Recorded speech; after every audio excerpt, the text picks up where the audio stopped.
sempre amato viaggiare, scappare via dalla routine, ma i miei soldi sono pochi, quindi resto qui. Ho imparato col tempo che posso vivere avventure grandiose ma pure stando fermo. Il mondo è bello perché vivo e ne puoi sentire il suo respiro appoggiando l'orecchio a un libro. Ogni pagina ha un'anima e una sua memoria. Dopo che l'ho letto ho fatto parte anch'io di ogni sua storia. C'ero quando Raskolnikov stava nel letto a rimuginare sul delitto che aveva commesso. Sono stato a Bunker Hill con Arturo Baldini, ho lavorato insieme a Nick Molise, mastro degli scalpellini. Ero presente quando Esther Prim venne marchiata con la A sul petto, lettera scarlata. Ho portato la scimmia di Barrock sulla schiena, seguendo Edward Bunker dal riformatorio alla galera.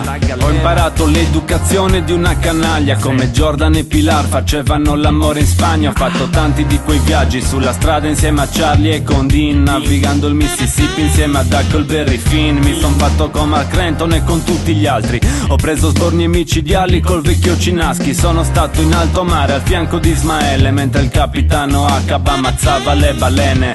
Ho seguito il Buddha in India con Siddhartha e con Govinda. Con Joseph ho sempre perso alle perle di vetro, ma ho fatto parte di un club troppo segreto. Ma qua non posso parlarne, che altrimenti Tyler Durden mi mette al tappeto. Non so se siano i libri o la realtà che mi confonde, ma mi sento disadattato come il giovane Holden. Non mi spaventa la morte, ne ho viste tante, poi son già stato all'inferno quando son sceso con Dante. Yeah, yeah, yeah. E anche per questa volta è tutto. Really, goditi il viaggio, goditi il viaggio.